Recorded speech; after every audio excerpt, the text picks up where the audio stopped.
Acara. Assalamualaikum Kak Dita, bagaimana kabarnya Kak? Waalaikumsalam Kak Ayu. Alhamdulillah kabar Dita baik. Kak Ayu sendiri gimana nih kabarnya? Alhamdulillah, saya juga baik Kak, Alhamdulillah. Alhamdulillah. Eh, Mungkin saya tanya teman-teman juga ya. Sebelumnya sorry ya teman-teman kalau grogi. Dan untuk teman-teman, bagaimana kabarnya teman-teman? Boleh ya dijawab di kolom chat.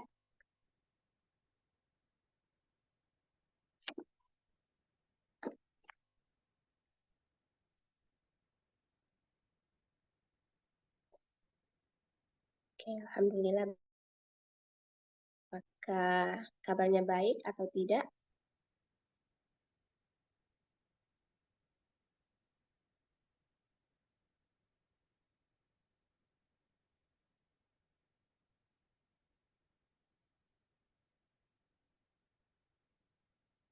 Insya Allah baik ya, semoga kita dalam keadaan baik, selalu sehat kayak gitu ya. Karena kan cuaca nggak nentu ya sekarang.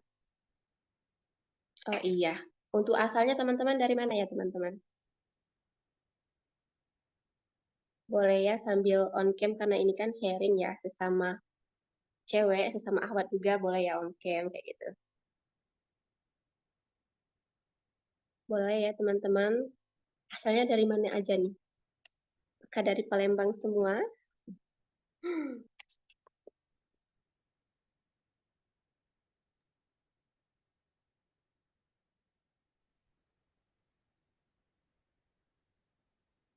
Palembang Kak. Dari mana Kak?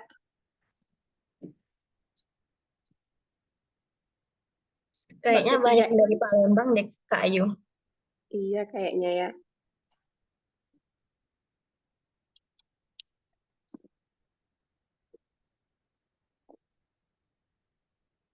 Palembang. Palembangnya di mana Kak Novela? Novela Rahma. Mana tahu bisa main kan? Mau main di sana. Wah, Libur Masya banget Allah ada nih. yang dari Lampung, terus juga ada yang dari Pasuruan nih Kak Ayu. Iya, Masya Allah ya. Ternyata enggak Kak Dita dari Palembang. Enggak semuanya dari Palembang tuh. Ada yang Jawa Timur.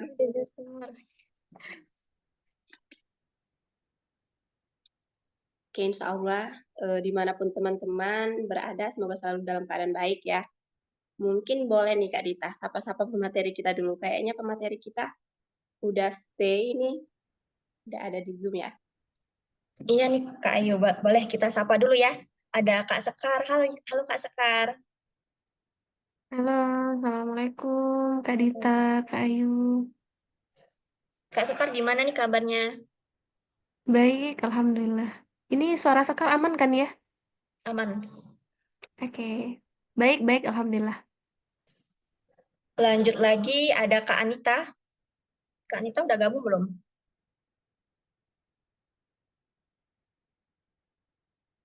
Kayaknya Kak Anita belum gabung ya. Udah gabung Kak. Mungkin Kak sinyal. Anita bisa on cam atau on mic?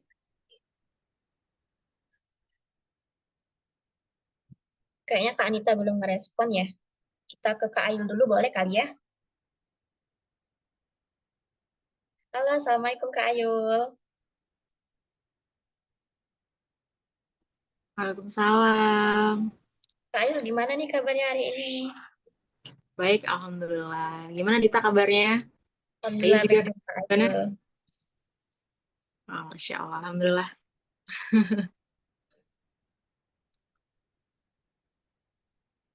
Nah, kayaknya kita lanjut ke Kak Anita dulu ya. Tadi belum disapa. Assalamualaikum Kak Anita. Waalaikumsalam warahmatullahi wabarakatuh. Kak Anita gimana kabarnya hari ini? Alhamdulillah baik, Kak. Kakak gimana? Alhamdulillah, Alhamdulillah baik juga Kak Anita. Hmm, oh iya, untuk kakak-kakak ini sebentar minta waktunya ya untuk nanya salah satu ke teman-teman untuk tanya alasan mereka untuk ikut sharing ini kenapa. Nah, boleh untuk ke Nadia Inta Cahyani, boleh untuk on mic sama on cam-nya.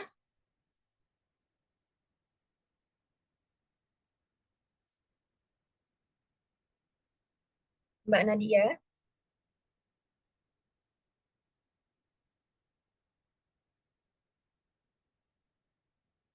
Kayaknya nggak ada respon ya. Kita ganti ke yang lain aja kali ya.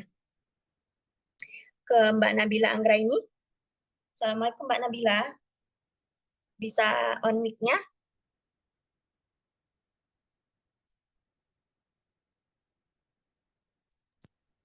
Iya, Mbak.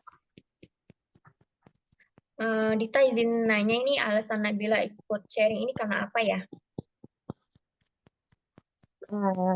Alasan ikut sharing ini karena tertarik juga ya sama judulnya ya. Yang emang anak muda sekarang tuh kayak kebanyakan tuh lebih banyak resahnya. Jadinya karena butuh juga masukan bagaimana cara mengatasi keresahan para cewek-cewek muda zaman sekarang ini gimana gitu. Jadi ikut sharing Baik, ini biar mendapatkan inspirasi atau masukan gitu. baik, terima kasih untuk Kak Nabila ya. Ya, sama-sama Mbak Tika. Baik Kak Ayu, ini kan malam ini kita bakal sharing nih sama 3 ukti-ukti hebat tentang resah ya, benar? Boleh, nanti ini bakalan di-sharing secara lebih detail lagi sama 3 ukti yang sangat hebat ini. Sebelumnya, kita serahkan ke Kak Ayu untuk buka secara resmi terlebih dahulu. Baiklah, terima kasih Kak Dita. Izin ya kakak-kakak dan teman-teman, kita buka dulu ya acaranya. Baiklah, bismillahirrahmanirrahim. Alhamdulillahirrahmanirrahim. Bersyukur kepada Allah yang masih memberikan kita nikmat iman, sehat, dan kesempatan sehingga kita diperjumpakan kembali di ruang Zoom meeting ini. Salawat tersalam semoga selalu tercurahkan kepada junjungan kita Nabi Agung Nabi Muhammad SAW. Allahumma sholli ala sayyidina Muhammad. Allahumma sholli wa sallim wa barik alaihi. Semoga dengan banyak bersolat kepada beliau kita bisa mendapatkan syafaatnya di yaumil akhir kelak. Amin amin ya rabbal alamin. Rabbi shrah li sadri wa yassir li amri wa hlul min lisani yafqahu qawli. Baiklah, mungkin untuk membuka acara kita atau sharing session kita pada malam hari ini, alangkah lebih baiknya kita sama-sama melapaskan lapas basmalah dan ummul kitab.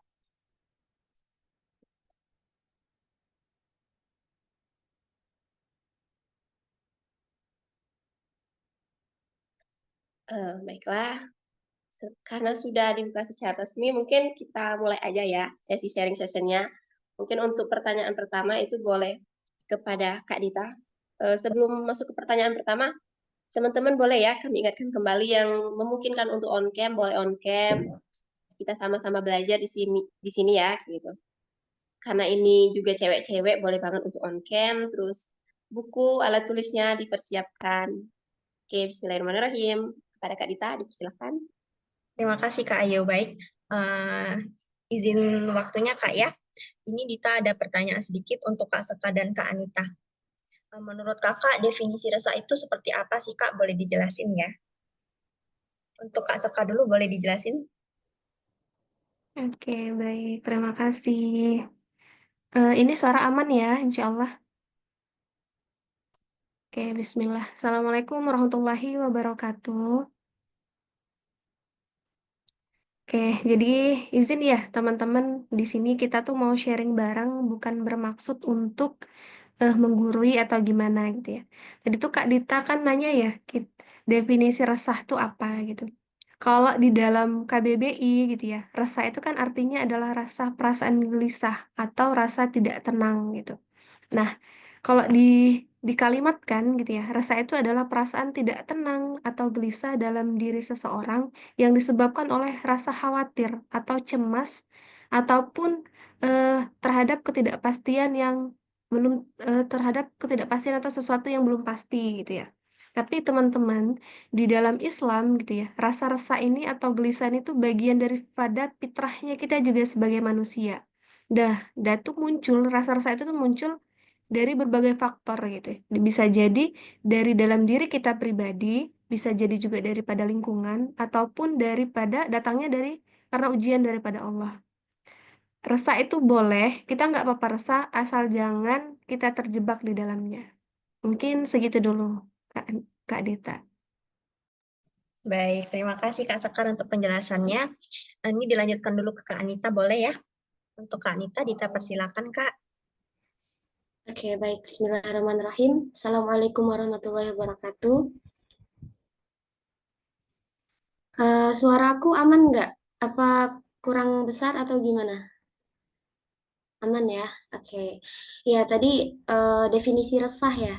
Tadi udah sempat dibahas juga sama Kak Sekar sekilas ya, bahwa aku setuju dengan apa yang disampaikan oleh Kak Sekar tadi, bahwa resah itu sejatinya adalah reaksi emosional ya pada manusia yang muncul sebagai sinyal tubuh untuk apa ya, mengantisipasi datangnya suatu kejadian yang dia itu sifatnya mengancam diri manusia itu sendiri gitu loh.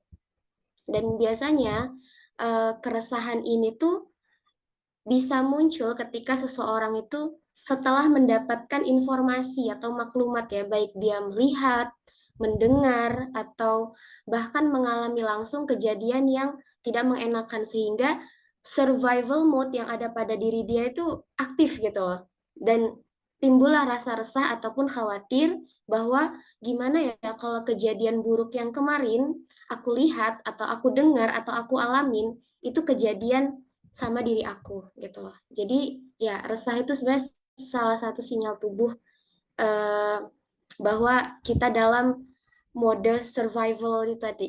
Itu sih kalau dari aku.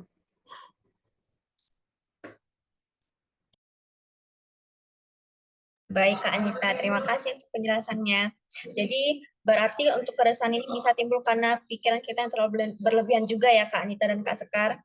Jadi buat teman-teman kalau misalnya lagi resah itu mungkin bisa dikontrol melalui diri sendiri agar tidak terlalu berlebihan dalam memikirkan sesuatu. Baik, selanjutnya mungkin boleh Kak Ayu untuk menanyakan pertanyaan selanjutnya.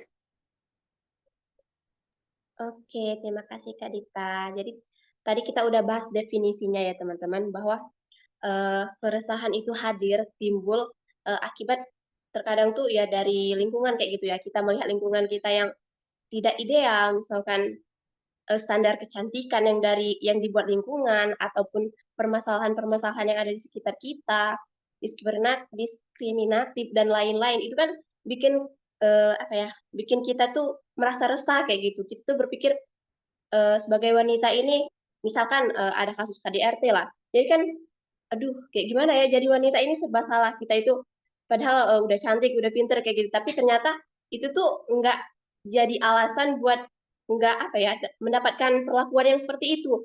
Terus juga standar kecantikan. Kecantikan itu kan harus putih, tinggi, dan langsing, dan lain bla bla bla kayak gitu. Sedangkan kita yang biasa-biasa aja ini merasa kayak gimana kayak gitu, nggak dianggap, nggak dihargain kayak gitu. Jadi mungkin untuk pertanyaan kedua, eh, khusus untuk Mbak Ayul dan Mbak Sekar ya. Menurut kakak, definisi kecantikan wanita muslimah itu yang gimana sih kak? Karena kan terkadang di zaman sekarang yang informasi yang serba instan, serba cepat, itu kan orang tuh definisi cantik itu tuh kan banyak banget beragam gitu.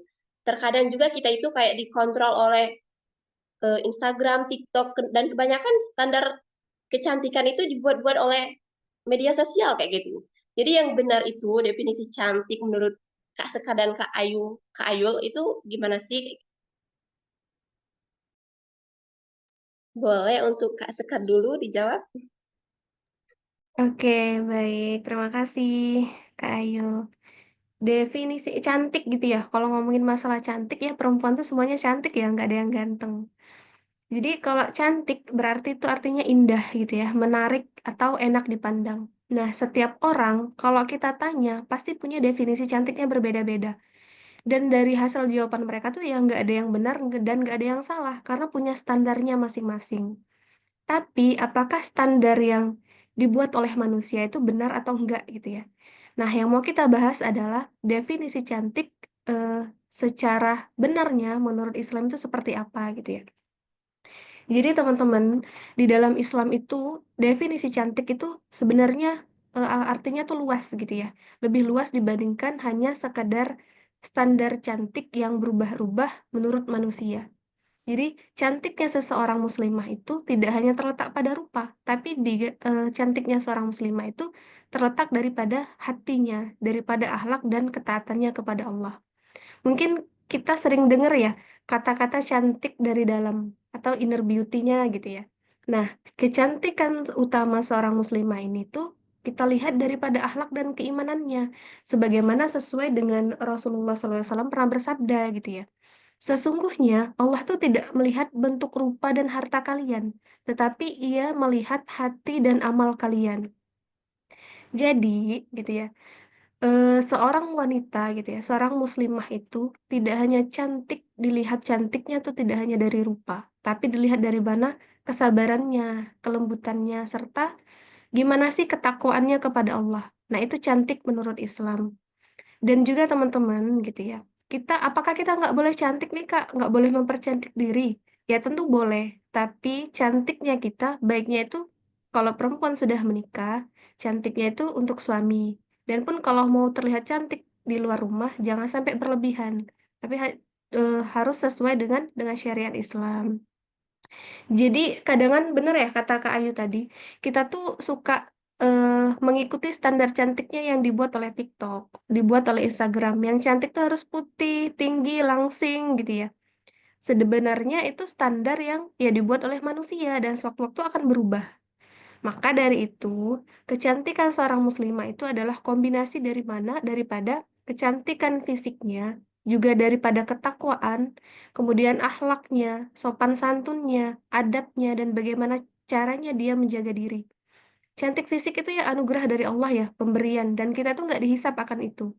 Namun, daripada kita mengejar standar cantik yang berubah-ubah, standar cantik yang menurut manusia, maka mulai dari sekarang gitu ya, lebih baik kita fokus pada kecantikan yang cantiknya itu di mata Allah dan di mata manusia karena akhlak dan kebaikan hati dan kelembutan seorang muslimah.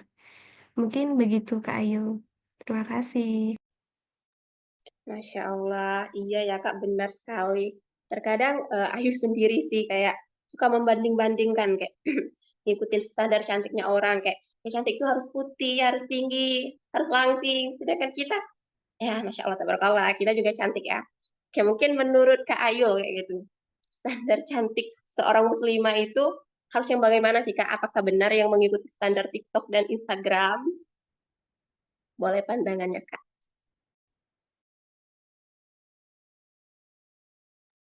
Mic-nya belum dibuka.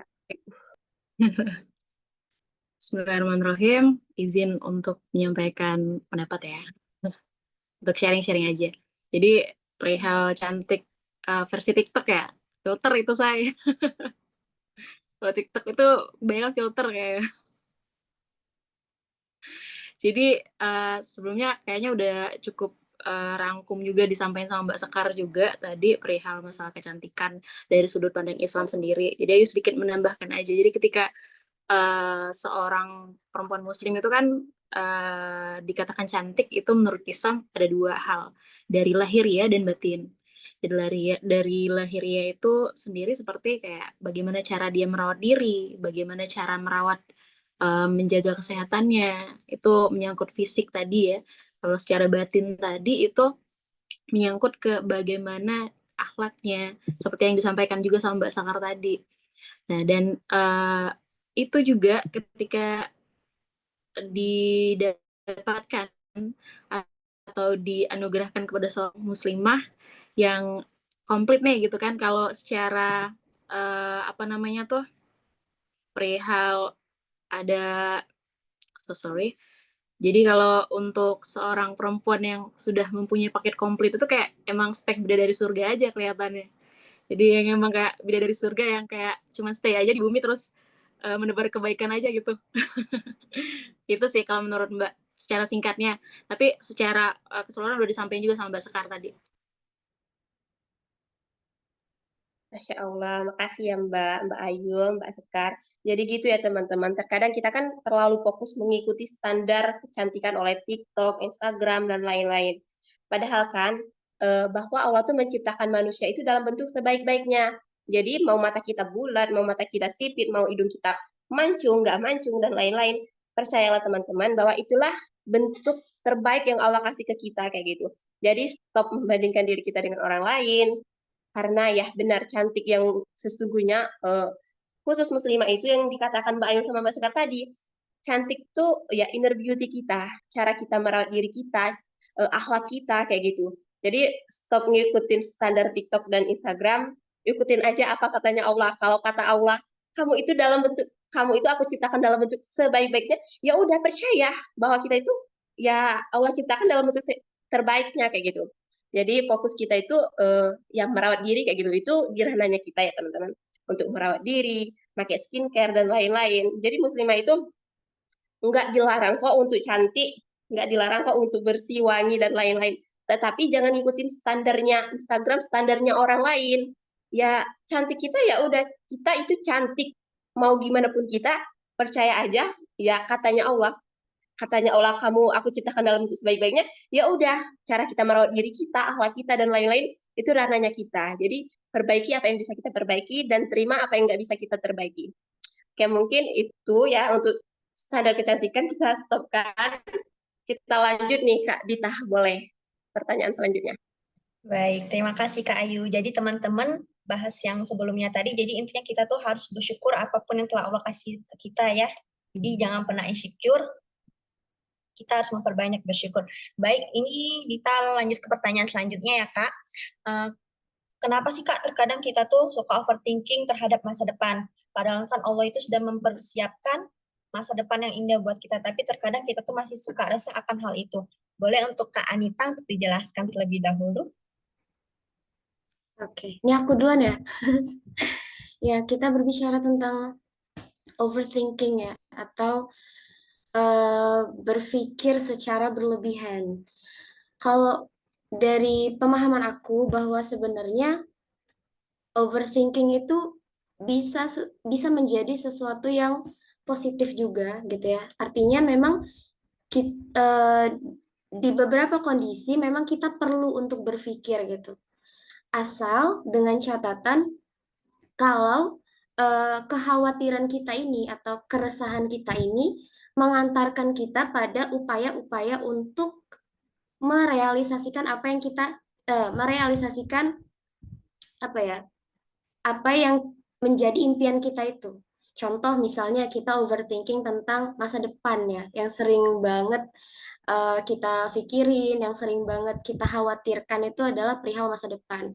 Nah, kita tuh sering banget kan berpikir nanti gimana ya kalau umur segini aku belum punya ini, gimana ya kalau nanti aku nggak jadi apa-apa, misalnya gitu ya.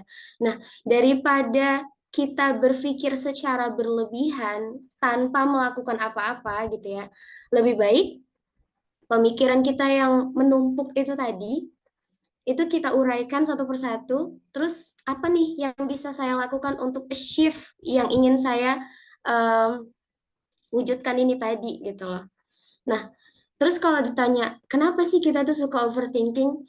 Ya karena itu tadi ya, manusia itu memang suka sekali berprasangka gitu loh. Padahal dalam Quran surat Al-Hujurat ayat 12 itu Allah sudah memperingatkan kita jauhilah prasangka. Nah, prasangka di sini tuh termasuk daripada prasangka-prasangka kita terhadap tadi ya, mungkin keburukan-keburukan atau segala sesuatu yang sifatnya mengancam yang itu tuh akan terjadi di masa depan padahal sebenarnya belum tentu terjadi gitu loh. Nah, itu sih. Jadi kalau ditanya kenapa ya karena memang tabiat manusia itu suka gitu, apalagi perempuan. Perempuan itu makhluk yang visionernya luar biasa menurut aku. Jadi belum kejadian ini udah dipikirin dari sekarang gitu. Kita yang masih single ini aja mungkin udah banyak yang hatam tentang ilmu parenting ya, padahal nikah aja belum gitu. Nah, itu salah satu alasan kenapa kita tuh suka overthinking karena itu tadi kita tuh terlalu melihat ke depan tapi terlalu kejauhan gitu loh. Jadi pesan buat teman-teman dan pesan untuk diri aku sendiri juga pastinya nggak apa-apa dipikirin, masa depan itu memang harus dipikirin, tapi mikirnya sambil melakukan sesuatu gitu, sambil menyiapkan apa yang memang ingin kita wujudkan seperti itu. Itu sih Kak kalau dari aku. Baik, terima kasih untuk Kak Nita penjelasannya. Jadi intinya teman-teman, kita tuh harus yakin dengan masa depan yang sudah Allah tentukan buat kita. Karena terkadang pikiran kita itu bisa merusak diri kita sendiri, padahal apa yang kita pikirkan tuh belum tentu bakalan terjadi gitu. Baik, selanjutnya Dita boleh minta penjelasan kepada Kak Ayul. Untuk Kak Ayul, Dita persilakan. Oke, makasih untuk pertanyaan, Dit. Jadi menurut Mbak sendiri kalau perihal overthinking itu kan sesuatu hal yang wajar banget lah ya, lumrah banget karena setiap kita manusia itu pasti ngerasain overthinking perihal apa yang bakal terjadi sama hidup kita ke depannya gitu kan. Karena uh, overthinking tuh juga kalau dari Mbak Mbak ini tadi perihal pembahasannya soal impact positifnya, mungkin Mbak akan membahas impact negatifnya gitu. Jadi overthinking itu menurut Mbak nggak baik banget buat kesehatan karena kesehatan mental kita ya terutama karena seperti ngebuat mindset kita tuh mundur dulu sebelum melangkah. Jadi kita belum maju, tapi kita udah ngerasa ketakutan nih. Jadi untuk ngelangkah sendiri pun kita kayak, aduh, nanti gimana ya? Nanti kalau misalnya aku maju nanti aku malah gagal atau gimana gitu kan. Jadi itu merasa kayak ada ketakutan dan hal yang ngebuat kita untuk nggak bisa maju lagi gitu kan. Jadi stuck aja gitu. Terus banyak juga kekhawatiran pada akhirnya ngebuat kita nggak bisa maju gitu kan. Dan maka dari itu ketika kita lagi ngerasa overthinking, kalau menurut kakak kita harus bisa memaksakan diri dalam artian tuh kayak ngebuat diri kita tuh sadar kalau misalnya masa depan itu tuh bukan ranahnya kita dan emang ibarat kata tuh kayak hal yang menjadi masa depan itu tuh kan itu rahasia Allah ya karena kita nggak pernah tahu gimana nanti kita ke depannya 5 menit ke depannya itu nanti kita gimana apa yang akan terjadi sama diri kita nah kita tuh nggak pernah tahu akan hal itu jadi stop berpikir berlebih perihal yang bukan jadi ranahnya kita karena kalau itu udah jadi ranahnya Allah nah yang jadi fokusnya kita adalah apa yang bisa kita lakuin saat ini dan yang kita jalani sekarang itu untuk diri kita sendiri. Jadi fokus sama kegiatan positif dan memberikan impact-impact yang baik juga buat kehidupan kita ke depan gitu. Itu kalau menurut Mbak Dit. Baik, terima kasih Kak Ayul untuk penjelasannya dan Kak Anita. Baik, kayaknya lanjut aja nih ya ke pertanyaan selanjutnya. Boleh Kak Ayul selanjutnya? Oke, makasih Kak Dita. Oh, Kita masuk ke pertanyaan selanjutnya ya teman-teman. Ini untuk Kak Sekar dan Kak Nita. Mungkin boleh Kak Sekar terlebih dahulu. Ini Kak Sekar. Kan zaman sekarang itu wanita itu dituntut untuk bekerja ya Kak. Padahal fitrah kita sebagai perempuan itu tidak seperti itu. Apalagi di dalam agama kita, di dalam agama Islam. Bahwa wanita itu seharusnya di rumah aja kayak gitu. Karena yang menjadi tanggung jawab nafkah itu kalau nggak bapaknya ataupun saudara laki-lakinya. Jadi wanita itu tidak dituntut untuk bekerja. Namun sekarang kita hidupkan di zaman kapitalis kayak gitu. Di zaman sekarang ini wanita itu dituntut untuk bekerja. Jadi kalau menurut kakak nih, wanita dengannya bekerja seperti itu, apalagi dengan apa namanya itu isu-isu kesetaraan gender, apakah dengan wanita bekerja itu bisa menjadi setara ya laki-laki dan wanita? Mungkin pandangan Kak Sekar boleh pendapatnya mengenai isu ini. Oke, baik. Terima kasih Kak Ayu. Jadi kalau bahas terkait kesetaraan gender gitu ya, kesetaraan antara laki-laki dan perempuan gitu ya. Teman-teman, sebenarnya gitu ya, di dalam Islam itu wanita dan laki-laki itu memang dia tuh sudah diciptakan berbeda ya. Dia punya peran yang berbeda, tapi bukan berarti wanita tuh lebih rendah daripada laki-laki. Justru Islam tuh sangat memuliakan wanita, baik dalam ranah rumah tangga maupun di luar rumah. Jadi laki-laki dan perempuan tuh memiliki kedudukan yang sama di hadapan Allah dalam hal amal, dalam hal pahala, maupun dalam hal tanggung jawabnya mereka dalam hal beribadah gitu ya. Nah, di dalam Quran surat An-Nahl ayat 97 itu dikatakan bahwasannya barang siapa yang mengerjakan kebajikan gitu ya, baik laki-laki maupun perempuan dalam keadaan beriman, maka pasti akan kami berikan kepadanya kehidupan yang baik. Jadi Islam tuh sangat luar biasa gitu ya, sangat sangat luar biasa. Islam tuh mengatur laki-laki, bahwasannya laki-laki tuh memiliki kewajiban sebagai seorang pemimpin gitu ya, sebagai seorang qawam, dan dia pencari nafkah. Sedangkan wanita gitu ya, lebih diutamakan untuk berada di dalam rumah gitu ya, untuk mengurus rumah tangga. Karena dia itu sebagai warabatul bait gitu ya, sebagai ibu dan juga pengatur rumah tangga. Nah, pertanyaannya adalah, apakah wanita nggak boleh bekerja? Ya boleh, wanita boleh bekerja. Wanita yang sudah menikah seandainya ya, dia mau bekerja. Sangat diperbolehkan ketika dia bekerja itu eh, ada syarat-syarat yang harus dipenuhi gitu ya. Yang pertama adalah tidak melalaikan kewajibannya sebagai seorang ibu maupun seorang istri. Kemudian juga dia kerja di tempat yang baik, di tempat yang sesuai dengan syariat Islam. Dan juga tetap menjaga aurat dan adabnya. Begitu juga dengan perempuan yang belum menikah.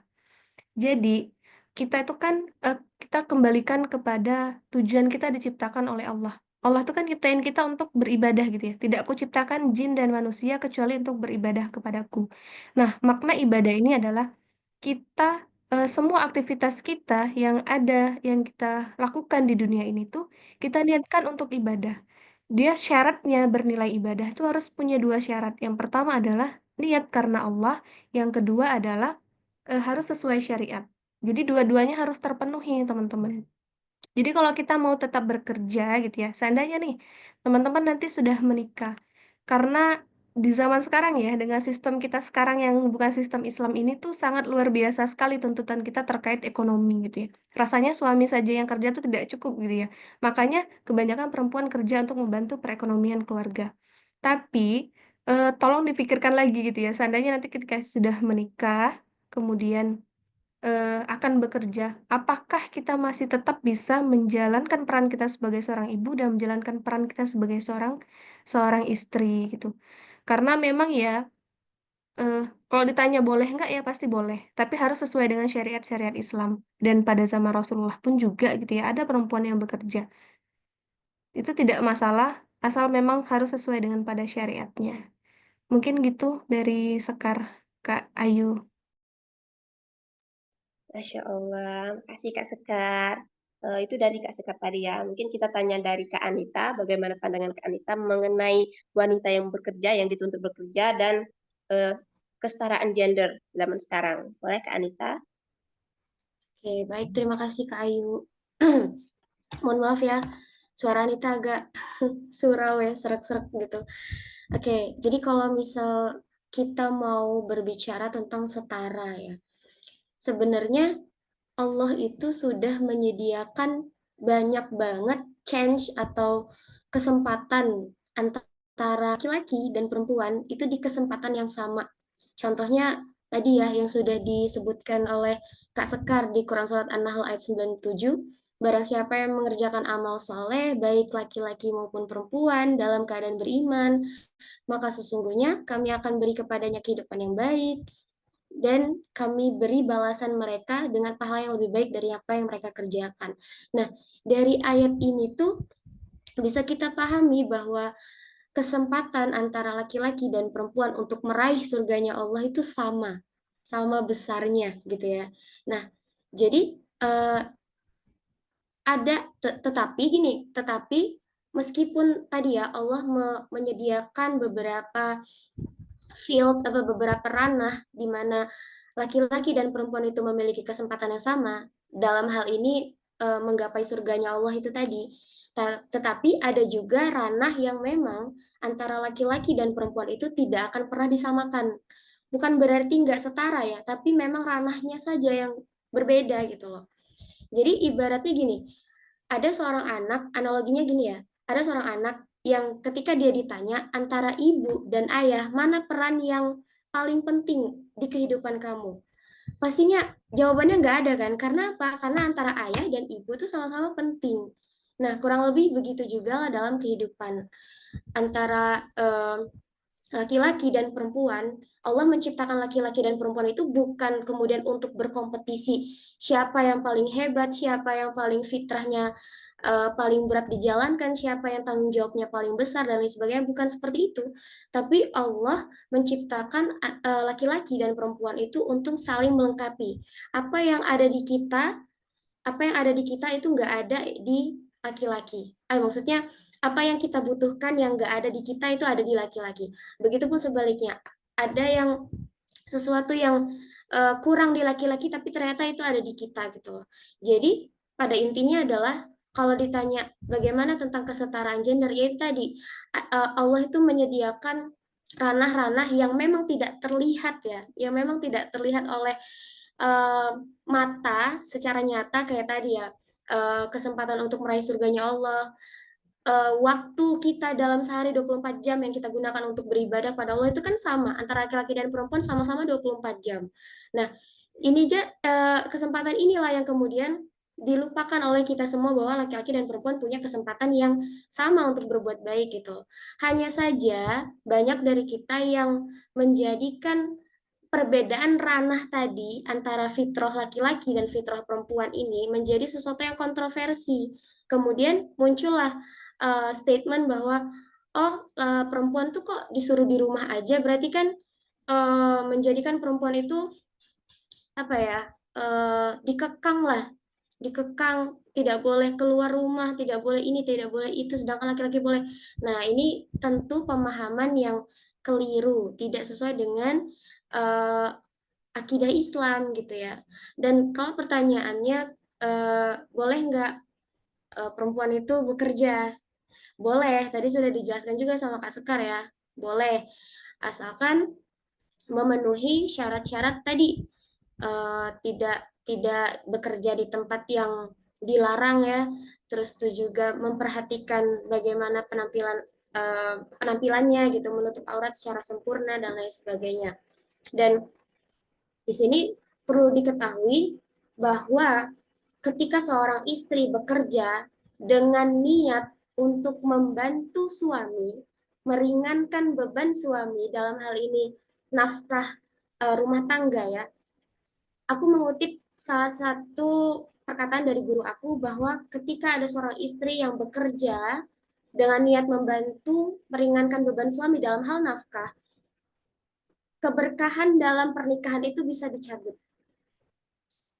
Aku di situ kaget dong, kayak kenapa, kan niatnya baik nih si istri ya kan, membantu meringankan beban suami, tetapi ternyata hal ini tuh sama halnya kayak kita menyelisihi apa yang memang sudah disyariatkan pada Allah, disyariatkan oleh Allah, bahwa 100% nafkah itu adalah tanggung jawab si suami.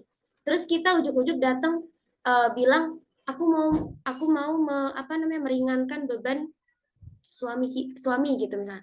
Nah itu, jadi perkara niat pun ketika kita ingin bekerja harus betul-betul niat yang benar gitu. Kalau memang mau bekerja, ketika kita sebagai seorang istri nanti ya, terus mau niat bekerja, pastikan kita sudah mendapatkan ridho suami pastinya. Terus yang kedua, ya tadi kita bekerja bukan berniat untuk membantu meringankan beban suami, tapi bekerjalah untuk berniat untuk misalnya berkarya atau mengimplementasikan ilmu-ilmu kita gitu. Itu sih Kak dari aku. Masya Allah, tabarakallah, banyak banget ya, insightful banget dari Kak Anita sama Kak Sekar.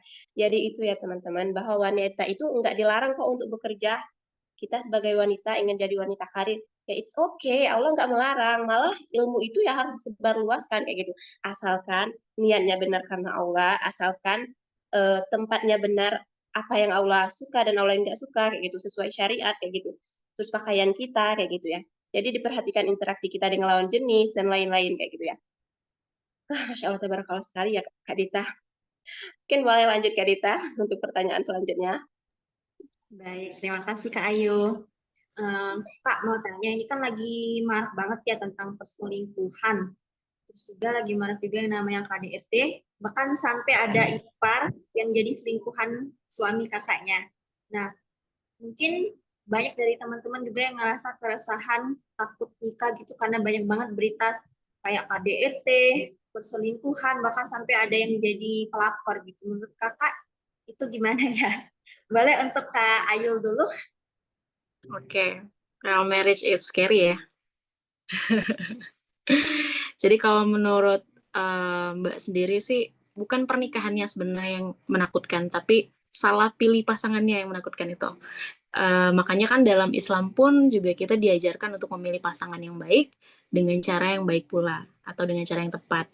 Ini dengan cara ya ta'aruf dan untuk membangun sebuah rumah tangga yang sakinah mawaddah warahmah lah intinya. Jadi tapi sebelum kita ta'aruf kan kita juga ikhtiar untuk mencari ilmu atau bekalnya gitu kan, membekali diri kita perihal ilmu-ilmu pranikah gitu kan, dengan cara ikut-ikut kelas-kelas pranikah, ikut-ikut kelas parenting untuk bisa nanti kita implementasikan pada saat kita sudah berkeluarga gitu. Jadi ketika kita memang sudah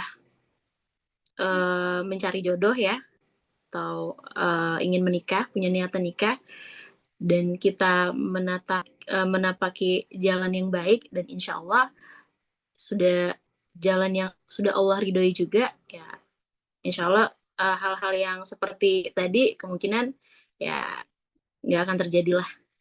Karena kan kita menikah itu juga niatnya untuk mencari ridho Allah dan untuk menyempurnakan sebagian agama dari kita kan. Jadi niatnya juga baik dan mudah-mudahan terlaksananya juga dengan baik dalam pernikahan itu. Bisa menjadi keluarga yang harmonis lah intinya gitu. Itu kalau dari Mbak Dit. Baik, terima kasih Kak Ayu untuk penjelasannya. Boleh untuk selanjutnya langsung ke Kak Anita aja mungkin ya. Kak Anita, kita persilakan Kak.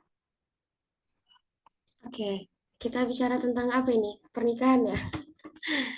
Ya, jadi kalau kata guru aku, kalau kamu takut untuk menikah, ya menikahlah dengan orang yang nggak bikin takut gitu.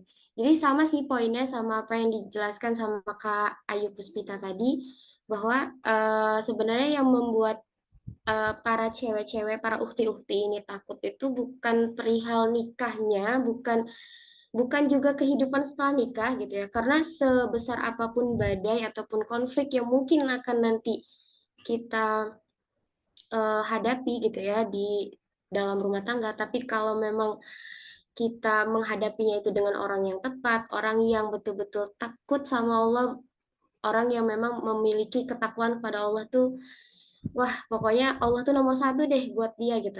Ya insya Allah tidak ada yang perlu kita khawatirkan sebenarnya gitu. Jadi pada intinya adalah mungkin ikhtiar yang bisa kita upayakan dari diri kita sendiri dulu, pastinya meningkatkan kualitas diri dan ya bismillah gitu loh. Jangan terlalu kemakan sama isu-isu negatif di sekeliling kita gitu, karena sebenarnya pernikahan itu ya memang betul, pernikahan itu nggak selamanya isinya bahagia, kita semua sudah tahu itulah, tetapi juga nggak selamanya isinya penderitaan gitu loh. Jadi memang itu tergantung dari pola pikir kita dan sudut pandang kita masing-masing sih terkait menyikapi pernikahan itu. Intinya ya memang segala sesuatu yang sudah Allah syariatkan dalam hal ini pernikahan gitu ya, itu pasti Allah juga memberikan keistimewaan di sana gitu. Yang mana seperti yang kita tahu bahwa pernikahan itu luar biasa ya. Isinya pahala semua kalau memang kita menjalankannya atas dasar keimanan gitu. Jadi ya bismillah aja. Gitu sih Kak paling. Masya Allah, terima kasih Kak Anita penjelasannya ya. Karena ini waktunya udah lumayan agak malam, mungkin langsung pertanyaan selanjutnya aja kali ya Kak Ayu, boleh? Oke, makasih Kak Dita. Karena ini pertanyaan terakhir, mungkin dari teman-teman, ini dari kami ya, dari host pertanyaan terakhir. Boleh ya, dari teman-teman yang ingin bertanya, boleh nanti raise hand ataupun dipersiapkan dari sekarang untuk diketik di kolom chat kayak gitu. Jadi untuk pertanyaan terakhir nih Kak, jadi kan kita udah bahas nih, dari definisi keresahan, terus jenis-jenis keresahan yang kita. Oh iya, yang mau sharing-sharing juga boleh ya teman-teman. Oke, balik lagi dari beberapa keresahan. Sorry typo. Dari beberapa keresahan yang udah kita bahas tadi, kira-kira nih menurut Kak Sekar dan Kak Ayul, apa sih faktor utama penyebab kita menjadi resah? Dan juga cara kita meminimalisir rasa resah itu, rasa resah yang udah ada di dalam diri kita itu kayak gimana gitu. Mungkin dari Kak Sekar terlebih dahulu. Oke, baik. Terima kasih Kak Ayu. Eh, Kenapa kita tuh sering ngerasa resah gitu ya? Jadi, eh, resah itu sering muncul karena tadi juga di awal-awal sudah di-mention gitu ya sama Kak Anita, bahwasannya mungkin kita merasa resah terhadap sesuatu yang sering kita lihat atau terhadap informasi-informasi yang eh, kita lihat, kita dengar di luar sana gitu ya. Nah, selain itu teman-teman, keresahan itu bisa muncul juga karena beberapa faktor gitu ya. Mungkin yang pertama itu karena itu keresahan itu datang daripada sebagai ujian daripada Allah gitu ya. Sebagaimana gitu di dalam Quran surat Al-Baqarah ayat 155 gitu ya dikatakan bahwasannya dan sungguh gitu ya. Kami pasti akan menguji kamu dengan sedikit ketakutan, kelaparan, kekurangan harta jiwa dan buah-buahan dan sampaikanlah kabar gembira kepada orang-orang yang sabar gitu. Jadi keresahan tuh bisa datang sebagai ujian sebagai ujian gitu ya agar kita lebih dekat kepada Allah, agar kita sabar gitu ya. Karena pahala sabar tuh Masya Allah luar biasa itu. Kemudian yang kedua, rasa itu hadir bisa jadi karena memang hati kita tuh sedang jauh dari Allah. Kita tuh sering sibuk gitu ya. Mungkin sibuk dengan aktivitas dunia kita sehingga kita jauh dari Allah, sehingga kita abai. Jadi hati kita tuh muncul rasa gelisah dan khawatir berlebihan gitu. Nah, ketika kita merasa gelisah ini, hati kita jauh daripada Allah, kita tuh harus mengingat Allah gitu ya. Sebagaimana dalam Quran surat Ar-Rod ayat 28 gitu ya.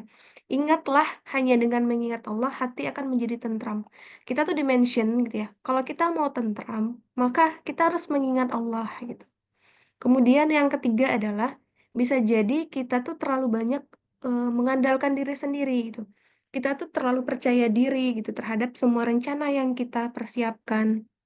Kita lupa bahwasannya segala sesuatu yang terjadi di dunia ini tuh semuanya atas izin Allah gitu ya, atas kehendak Allah. Dan ada hal-hal yang memang di luar kendali kita. Nah, kita tuh kadang suka pusing gitu. Suka pusing mikirin sesuatu yang berada di luar kendali kita atau dia tuh berada di dalam kendalinya Allah. Nah, yang terakhir tuh bisa jadi kita resah karena pengaruh syaitan gitu ya. Karena syaitan tuh kan memang dia hadir gitu ya untuk membuat kita tuh merasa was-was, menanamkan rasa takut dan rasa khawatir dalam diri kita sebagai seorang manusia gitu. Jadi eh, itulah tadi gitu ya. Penyebabnya bisa jadi karena kita rasa gelisah atau gelisah rasa itu datang dari karena ujian Allah. Kemudian bisa jadi karena kita sedang jauh dari Allah. Yang ketiga adalah karena kita terlalu banyak mengandalkan diri kita sendiri. Kemudian yang keempat adalah bisa jadi pengaruh dari syaiton gitu ya. Terus gimana Kak Sekar gitu ya, ketika kita sudah berada di posisi merasa resah gitu ya, bagaimana cara kita meminimalisir atau bagaimana kita menghadapi keresahan tersebut gitu. Maka yang perlu kita lakukan adalah untuk meminimalisirnya, yang pertama kita harus perkuat dan perkokoh lagi keimanan kita dan rasa tawakal kita kepada Allah. Kita yakin nih, harus yakin, oh bahwasannya yang terjadi ini atas kehendak Allah. Banyak hal yang Allah eh, dalam pengaturan Allah gitu ya, di luar kendali kita. Kemudian kita kurangi tuh overthinking gitu ya. Namanya juga over ya. Kalau kita berpikir terlalu over, terlalu berlebihan tuh kan nggak baik ya. Kemudian kita perlu perbanyak zikir, doa kepada Allah. Kemudian kita sering-sering mengingat Allah. Kemudian kita cari juga bergaul di lingkungan-lingkungan yang positif. Kemudian kita sibukkan diri kita dengan hal-hal yang bermanfaat gitu ya. Nah, ketika kita dalam kondisi resah, apa sih yang kita perlu lakukan? Yang pertama mungkin teman-teman perlu diam, kemudian tarik nafas dalam-dalam, kemudian tenangkan diri, jangan panik gitu ya. Kemudian boleh ambil wudhu, kita sholat dan kita mengadu sama Allah. Curhat semua keresahan yang ada dalam diri kita ceritakan kepada Allah. Insya Allah gitu ya. Allah tuh kan selalu ada ya buat kita. Pasti kalau kita dalam kesulitan, Allah kasih kemudahan. Kalau kita dalam keresahan, kita ngadunya sama Allah, Allah hadirkan ketenangan gitu. Kemudian kita bisa baca doa, baca zikir, baca Al-Quran gitu. Kemudian lakukan tadi kegiatan-kegiatan yang positif. Dan kita yakinkan pada diri kita bahwasannya semua kesulitan pasti akan berlalu. Dan jangan lupa Semua keresahan yang hadir dalam diri kita itu, kita jadikan wasilah bagi diri kita untuk memperbaiki hubungan kita dengan Allah. Dan kita harus menyerahkan gitu ya. Kalau kita sudah ikhtiar dengan baik, kemudian kita serahkan segala urusan kita kepada Allah dengan ikhlas dan dengan sabar. Mungkin seperti itu, Kak Ayu. Baik, terima kasih Kak Sekar. Mungkin selanjutnya dari Kak Ayu. Kak Ayul ya. Boleh Kak Ayul. Oke, Ibu kalau izin. dari Mbak sendiri sebenarnya udah disampaikan juga sama Mbak Sekar kurang lebih apa yang Mbak Sekar sampaikan itu juga udah sama lah intinya. Dari Mbak sih udah cukup. Insya Allah sama ya Kak Ayul. Jadi itu ya teman-teman. Bagaimana cara kita menghadapi resah yang ada di diri kita itu dengan cara kita mendekatkan diri kepada Allah. Lagi-lagi ya obatnya emang hanya Allah kayak gitu. Kenapa kita resah? Terkadang ya benar kata Mbak Sekar tadi bahwa kita itu terlalu fokus sama dunia. Ternyata kita itu udah terlalu jauh kayak itu dari Allah. Jadi ayo kita mendekatkan diri lagi, mendekatkan diri kembali kepada Allah karena memang apa ya kehidupan dunia ini sangat melelahkan teman-teman, apalagi ditambah jauh dari Allah udah fix dah overthinking ngerasa itu banget deh. Kita kaum hawa udah baperan, perasaan banget, emosional banget, ditambah nggak ada yang backingan kita nggak ada. Kalau ada Allah kan insya Allah lah, insya Allah semua akan berjalan baik-baik. Walaupun ya namanya juga hidup pasti ada masalahnya, entah kita mau kita single, mau kita menikah itu pasti ada masalahnya teman-teman. Jadi ya memang cara terbaik melewati permasalahan yang ada itu ya dengan kembali kepada Allah. Oke, mungkin itu teman-teman dari teman-teman yang ingin bertanya secara langsung itu boleh raise hand ataupun kalau mau chat juga nggak apa-apa. Baik. Oke, di Kak sini Adi udah ada bisa. yang dari chat. Iya, Kolom iya Kak chat. boleh Kak Dita, tolong dibacain ya. Dari Kak Adelia Winega Putri. Baik, Dita izin baca pertanyaannya ya. Kak izin bertanya, mungkin di luar materi ya Kak, pernah nggak sih Kakak merasa bosan dalam hidup? Kayak kenapa kok gini-gini aja dan selama ini rasanya aku baik-baik gitu loh, selalu menanti perintah Allah. Tapi rasanya kenapa masalah ini nggak selesai-selesai dari keluarga, finansial. Jadi rasanya apa gitu percaya kepada Allah, sedangkan orang yang nggak sholat, nggak ngaji, aman-aman aja hidupnya. Terima kasih banyak Kak sebelumnya. Boleh nih untuk Kak Anita, boleh dibantu jawab.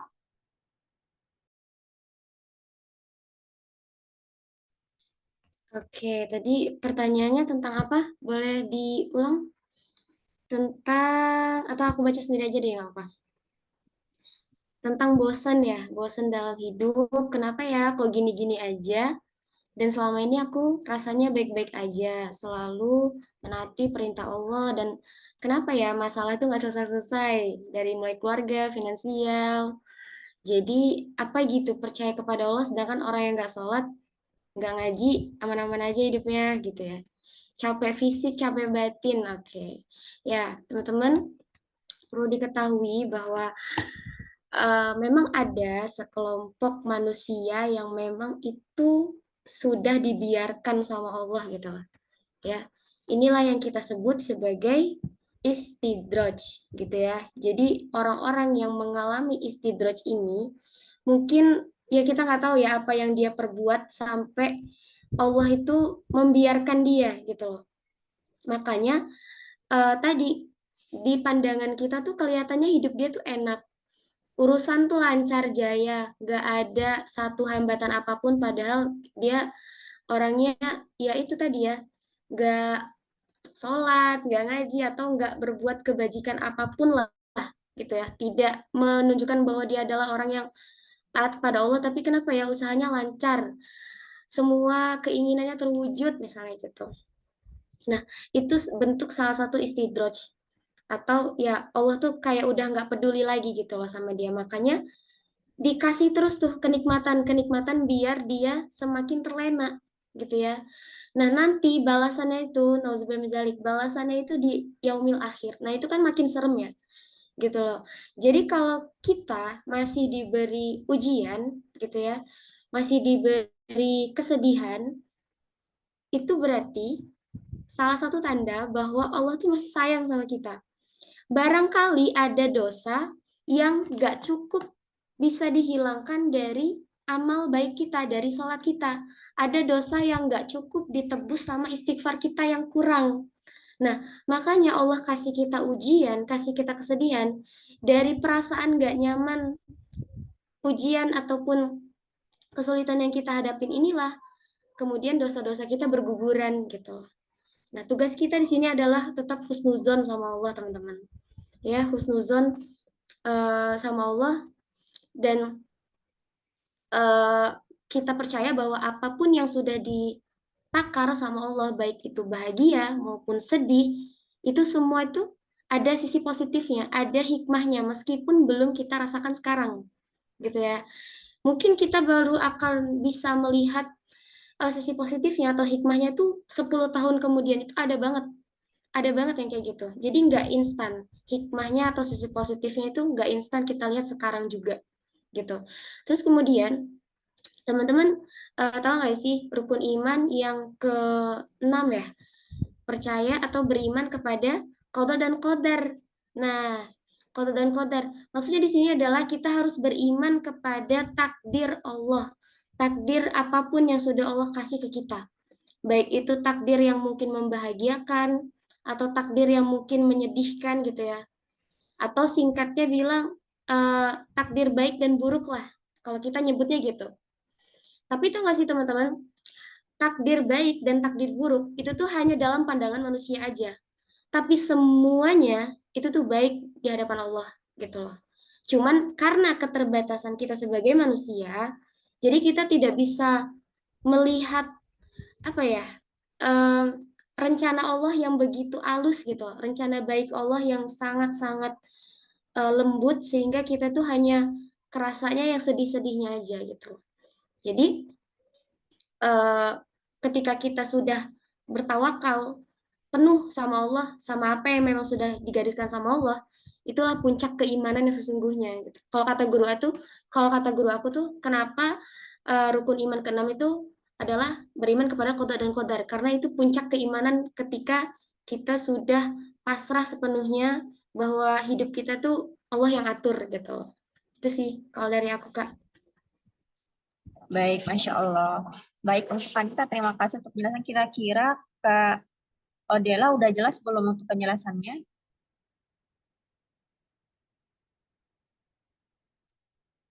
Apakah ada yang kurang jelas? Kak Odela boleh ditanyakan lagi aja kalau memang sekiranya kurang jelas. Udah jelas, Kak. Baik. Untuk teman-teman, apakah ada yang ingin sharing atau mau tanya lagi? Dipersilakan ya. Masih ada tuh Kak yang di atasnya yang Tri, Kak Tri. Bentar.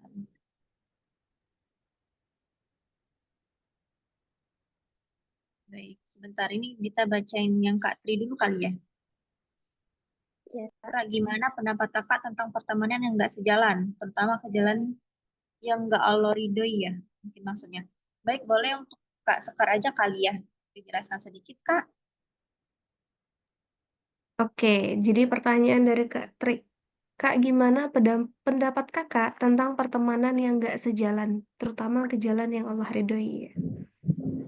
Gimana pendapat Kakak? Kalau menurut Sekar ya, Kak Tri, kalau kita punya teman gitu ya, punya teman yang nggak sejalan sama kita gitu ya, terutama ke jalan yang menuju ke jalan yang Allah ridhoi gitu. Maka disitulah peran Kak Tri. Kak Tri mungkin Allah hadirkan untuk berteman sama temannya Kak Tri itu untuk menjadikan temannya Kak Tri itu menjadi sejalan untuk Kak Tri.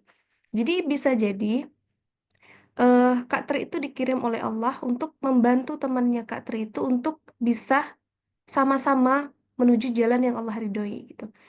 Boleh tuh diajak ke kajian teman-temannya, kemudian dinasehatin, kemudian dideketin ya. Kalau kita punya teman yang nggak sejalan itu, yang nggak sejalan ini maksudnya bukan berarti hal-hal yang melenceng jauh gitu ya, yang maksiatnya jauh banget gitu, enggak kan. Maksudnya masih bisa diarahkan. Kalau dia masih bisa diarahkan, maka terus dekati.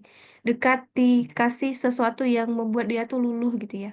Lama-lama kayak kayak batu gitu ya. Batu yang keras kalau dia terus kena air gitu ya, pasti dia akan terkikis juga gitu. Begitu juga dengan mungkin hati temannya Mbak Tri. Selain itu juga doakan Mbak, doakan di dalam sholatnya Mbak, sebut nama temannya, minta pertolongan Allah, semoga temannya Mbak ini eh, Allah lembutkan hatinya untuk bisa sama-sama menuju jalan yang Allah ridhoi bersama Kak Tri. Dan insya Allah gitu ya, dengan Mbak Tri membantu gitu ya, dengan Mbak Tri mengajak teman Mbak Tri untuk hijrah gitu ya dari jalan yang belum baik atau baik menuju ke yang lebih baik lagi, insya Allah Kak Tri juga mendapatkan pahalanya nanti. Mungkin gitu kalau dari Sekar. Baik, terima kasih Kak Sekar untuk yang kira-kira untuk Kak Tri, apakah udah jelas?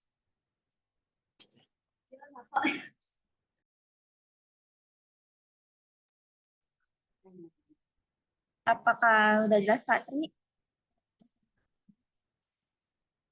Mungkin udah cukup kali ya. Masya Allah ya Kak, baik. Kak, ini ada satu lagi, boleh nggak nih? Dari Kak Odelia tadi, kira-kira apa ya motivasi agar kita bisa lebih dekat dan lebih istiqomah? Mungkin boleh Kak Ayul untuk menjawab pertanyaannya. Motivasi apa sih yang biar kita tuh semangat lebih dekat terus kayak gitu sama aulanya kayak gitu. Boleh Kak Ayul?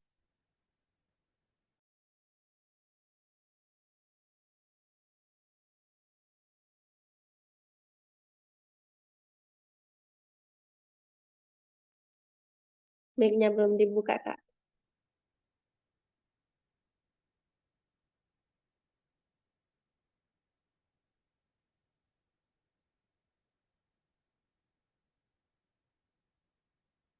Ayo ulangi ya Mbak.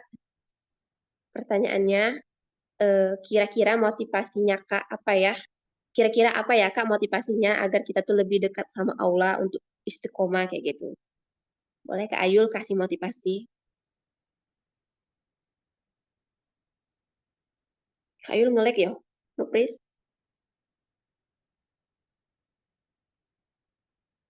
Atau sinyal Ayu yang buruk? Kayaknya Cek. sinyal Kak Ayu deh nge-freeze. Oke, mungkin boleh dari Kak Anita dulu ya. Kasih motivasinya. Oke, kalau ditanya motivasi, itu kita bagi ya guys. Ada dua nih, motivasi yang memang harus kita dapatkan gitu ya. Kalau kita mau deket sama Allah. Yang pertama, motivasi dari dalam. Yang pasti, kemauan itu harus dimulai dari diri kita dulu gitu. Memang di awal pastinya berat gitu ya, tapi itu nggak masalah ketika suatu kebaikan itu dimulai dari keterpaksaan, itu nggak apa-apa banget gitu ya. Dan nanti ketika kita sudah bisa berjalan, sudah bisa konsisten, baru kita upgrade lagi tuh niatnya bahwa kita melakukan kebaikan ini memang semata-mata karena Allah gitu. Dan yang dan kemudian jangan pernah berpikir bahwa oh saya udah terlalu jauh nih sama Allah, terus malu mau balik lagi gitu ya. Kadang-kadang tuh gitu, dosa kita udah terlalu banyak, dosa kita tuh udah gak karuan lah, saya udah berbuat dosa A, B, dan C, sehingga kita tuh kayak hilang harapan gitu ya, mau datang lagi ke Allah gitu. Nah, jangan seperti itu teman-teman. Jangan pernah kita memperlakukan Allah tuh sebagaimana kita memperlakukan manusia. Kalau kita sama manusia pasti gitu. Kalau kita habis buat salah, habis nyakitin manusia itu misalnya, atau habis berkhianat dengan manusia itu, pasti kita kayak ada rasa nggak enak mau akrab sama dia lagi gitu ya. Nah, tapi kalau sama Allah, jangan pernah berpikir seperti itu. Sebanyak apapun dosa kita, pintu taubat Allah tuh jauh lebih lebar dari dosa-dosa kita. Rahmat Allah tuh jauh lebih luas daripada dosa-dosa yang kita perbuat gitu. Terus yang kedua, benar kata Kak Sekar tadi bahwa kita tuh perlu banget loh external motivation atau motivasi yang dari luar. Contohnya apa? Kalau kita melihat bahwa lingkungan yang saat ini kita hidup tidak mendukung kita kepada jalan yang diridhoi Allah gitu ya, tidak apa ya, kita hidup di lingkungan yang kemudian tidak mengingatkan kita pada kebaikan gitu ya, itu kita cari circle, cari teman datang ke majelis yang seperti ini nih, online maupun offline. Nah, itu nanti kita bakal dapat teman tuh dari situ. Ya, habis dari acara ini boleh Kak Odelia ya. Kak Odelia boleh tuh kenalan sama teman-teman yang lain untuk supaya apa? Menjadi teman atau circle yang saling mengingatkan pada Allah. Ya, jadi tadi motivasinya tuh harus dari dua arah, dari dalam dan juga dari luar. Insya Allah kalau memang kita memperkuat niat kita untuk bertaubat dan dekat sama Allah, insya Allah kita bisa kok. Itu Kak. Oke, makasih Kak Anita. Untuk Kak Odelia, apakah ada yang ingin ditanggapi? Ataukah sudah cukup?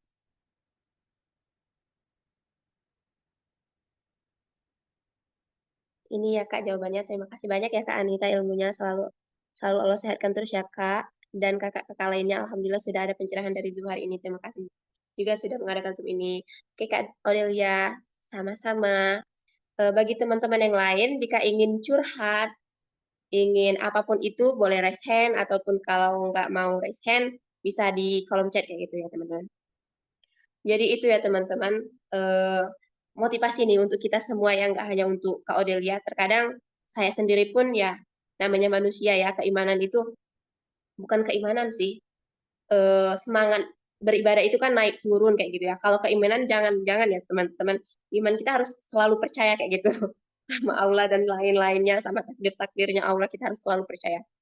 Tapi semangat beribadah itu yang nggak selalu naik, nggak selalu up, pasti ada kalanya kita down.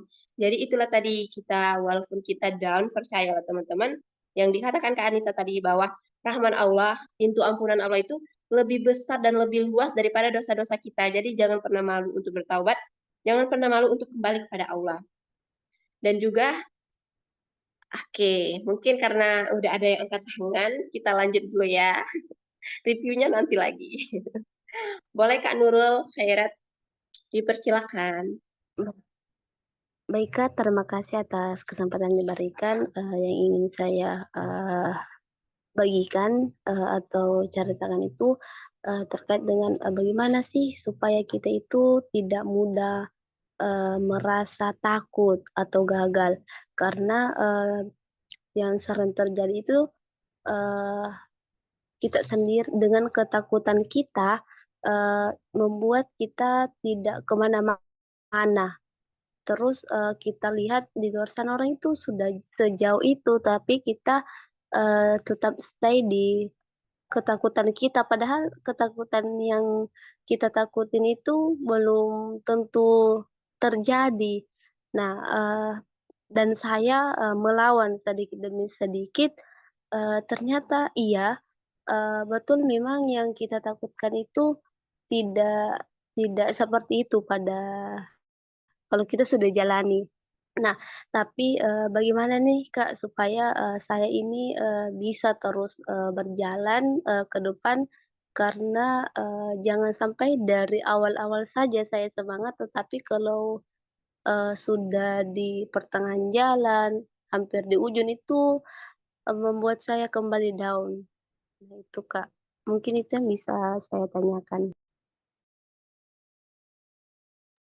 Oke, terima kasih Kak Nurul. Mungkin boleh Kak Sekar untuk menjawab pertanyaan Kak Nurul. Oke, baik.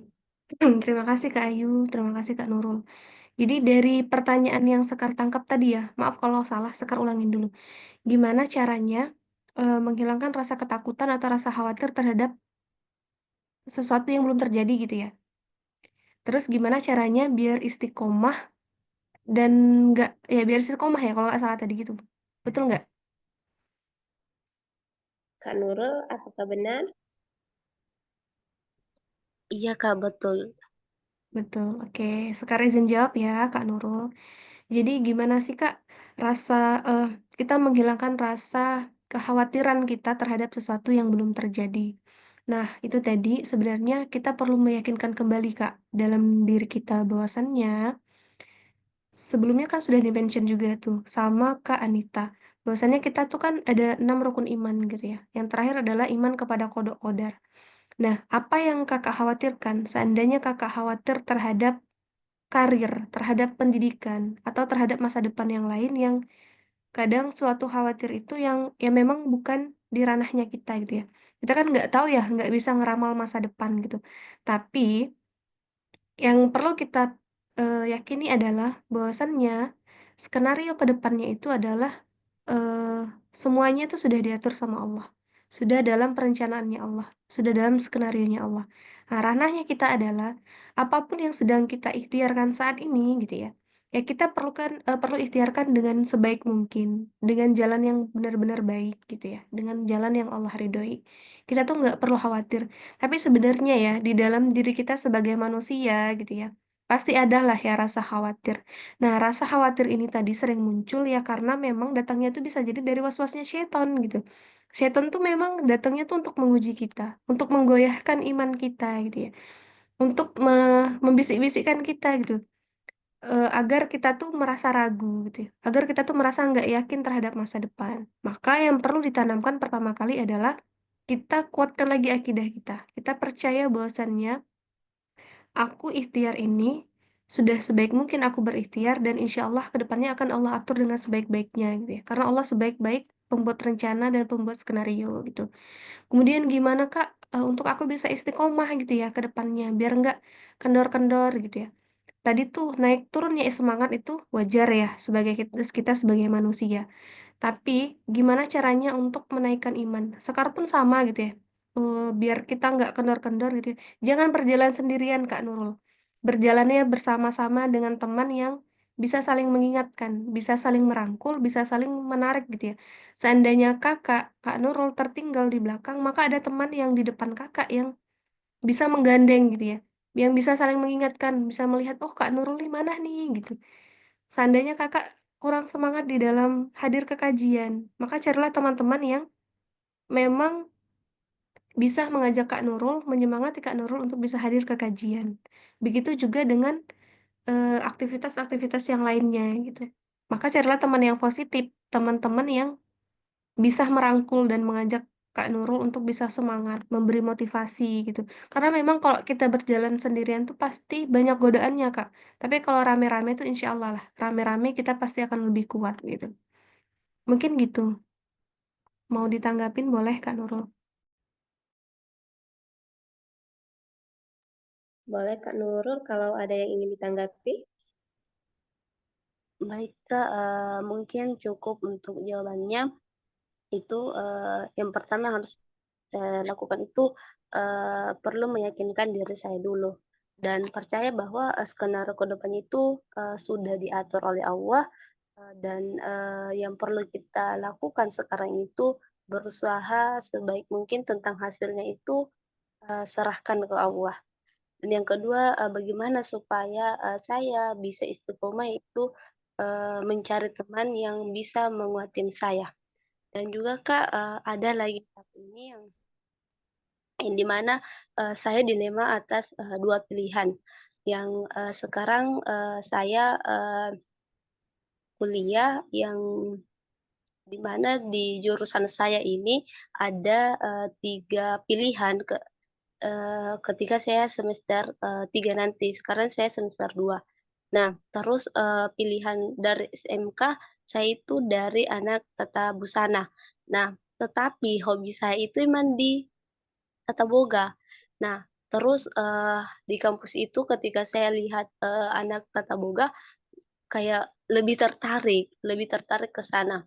Terus, pilihan pilihan tata busana ini ketika saya memilih tata busana ini maka, saya merasa banyak loh orang yang akan saya kecewakan, baik orang tua, keluarga, maupun, besar di sekolah karena, eee, apa, harapan dari sekolah itu, eee, bahkan Kapsek saya itu, menyuruh saya ke sekolah ketika saya semester 3 untuk, mengajar di sana. Nah, tapi yang di mana kayak, aduh saya ini mau milih yang mana? Nah itu pun, dilema dan juga, yang saya perhatikan di busana itu, banyak sekali, apa ya, semacam mudah untuk melakukan berbuat hal-hal yang melanggar ke aturan Allah, kayak kayak ikut fashion, dan baju yang akan disuruh jahat sama dosen. Nah, itu kan kayak, ya Allah, apalagi saya pernah itu diikutkan lomba fashion show yang kayak sebenarnya hati saya itu tidak mau, Kak, karena di mana, eee, baju yang saya produksi itu sudah tidak sesuai syariat, dan yang di mana yang saya pernah dengar itu ketika kita, eee, melakukan sesuatu yang melanggar aturan Allah, maka kita akan berdosa.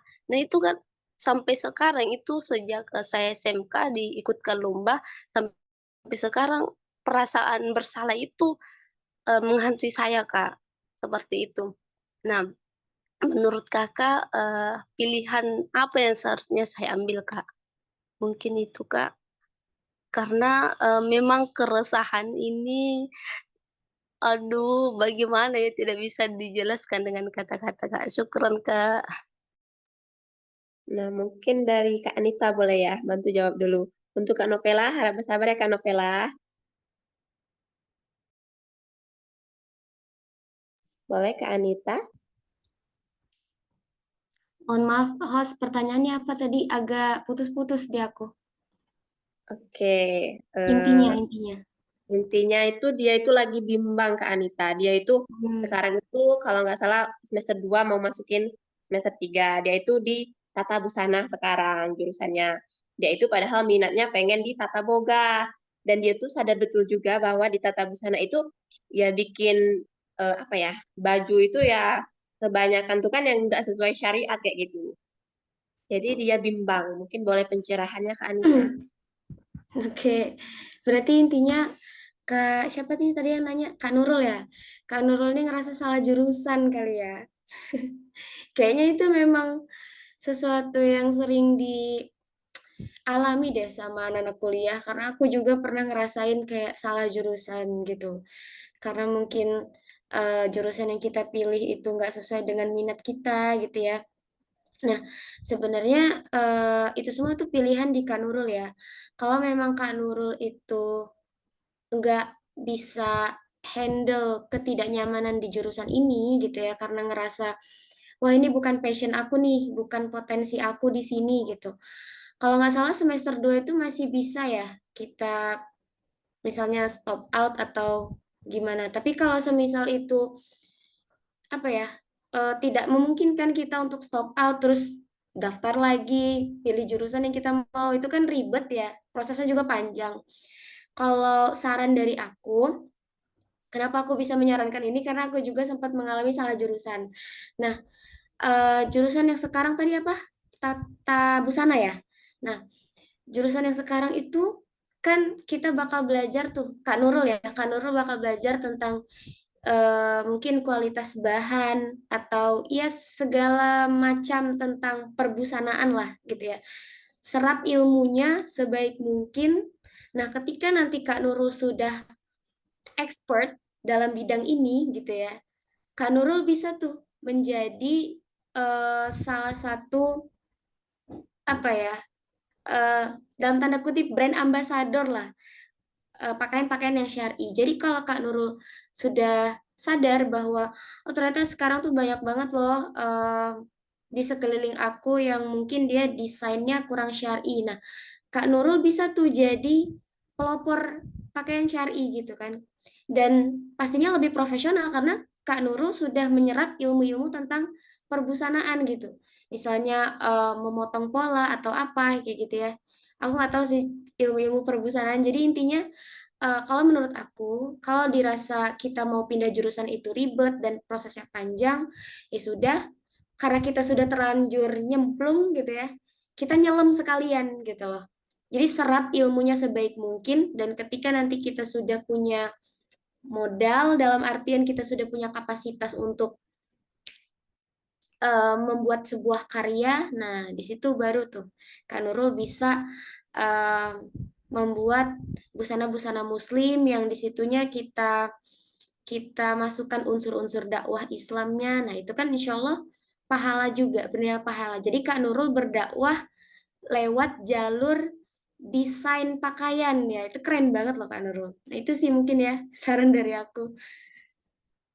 Boleh nambahin nggak? Boleh, Mbak, Boleh boleh, Mbak. banget, boleh silakan. Boleh. Izin nambahin ya. Jadi itu tadi kalau dari Kak Anita, kalau seandainya Kak Nurul tuh udah terjerumus di jurusan yang salah gitu ya. Nah, tapi seandainya Kak Nurul sudah lagi berada di dalam sebuah pilihan gitu ya, masih bisa memilih, maka sebaiknya menurut Kak Sekar, Kak Nurul pastikan lagi gitu ya, dari beberapa pilihan yang Kak Nurul punya gitu. Kak Nurul tuh buat list gitu ya. Kak Nurul tulis, misalkan pilihan yang pertama ke pilihan kedua. Tulis tuh baik buruknya dari pilihan pertama dan kedua itu apa. Dan pastikan memang ke depannya gitu ya. Bahwasannya pilihan Kak Nurul ini ke depannya tuh nanti tidak melanggar syariat. Apalagi Kak Nurul tadi bilang sering ikut fashion show yang pakaiannya nggak syar'i gitu ya. Nah, makanya dari sekarang, ya Alhamdulillah Kak Nurul masih bisa dikasih pilihan, jadi masih bisa menentukan tuh, di checklist aja mana yang, oh seandainya ini nih, plus minusnya di tata boga kayak gini, plus minusnya di tata busana kayak gini. Maka diurutkan, mana yang baiknya lebih banyak, mana yang buruknya lebih banyak. Maka, selain itu gitu ya, selain itu bisa juga dibantu dengan sholat istiqoroh, bisa juga minta petunjuk sama Allah, minta juga pendapat sama orang tua atau orang terpercaya gitu ya. Jangan sampai ke depannya nanti salahnya makin jauh gitu. Tapi kalau seandainya memang sudah tidak bisa diganti lagi dan sudah terjerumus di tata busana, benar apa yang dikatakan sama Kak Anita. Serap ilmunya, pelajari, nanti mana tahu Kakak bisa dakwah dari apa dakwah dari jalan menjadi kuliah di tata busana itu. Jadi makanya tadi pilihlah pilihan-pilihan yang sudah kakak pilih tadi, sudah di checklist tuh mana baiknya, mana buruknya, plus minusnya apa gitu. Maka dilihat dan ditentukan dan jangan lupa juga minta petunjuk sama Allah. Mudah-mudahan apapun yang Kak Nurul pilih itu adalah pilihan yang terbaik yang Allah arahkan untuk Kak Nurul. Mungkin di situ itu aja dari Sekar. Baik, terima kasih untuk Kak Anita dan Kak Sekar. Kira-kira Mbak Nurul apa? Baik Kak, terima kasih atas jawaban yang diberikan oleh Kak Sekar sama Kak Anita. Sangat cukup Kak bagi Baik. saya. Iya, sama-sama Kak Nurul. Kak, ini ada satu pertanyaan lagi kayaknya ya. Dari Kak Novela Rahma. Kak Novela boleh on mic-nya? Oke, Mbak.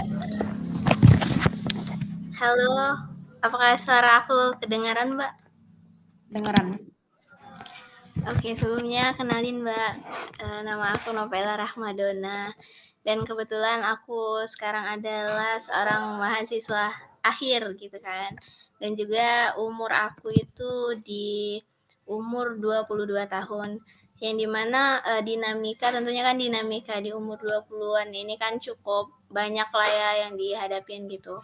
Dan tentunya yang pengen aku tanyain tuh berkaitan dengan gimana sih Kak cara kita agar kita itu bisa istiqomah gitu dalam menahan hawa nafsu kita sebagai seorang wanita gitu kan. Soalnya benar, aku tuh pernah mendapatkan satu kalimat gitu, pernah baca satu kalimat, terkadang hawa nafsu itu bisa aku tahan dan bisa aku kendalikan gitu. Akan tetapi di beberapa kondisi kadang aku tuh dikendalikan juga gitu dengan hawa nafsu aku.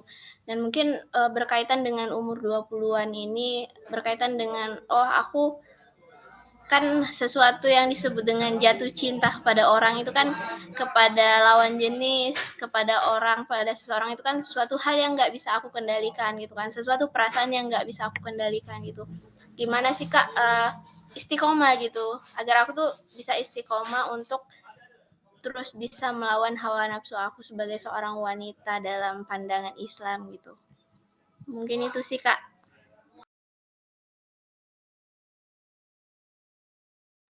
Baik, terima kasih Kak Novela untuk pertanyaannya. Mungkin ini boleh dijelasin ke Kak Anita kali ya.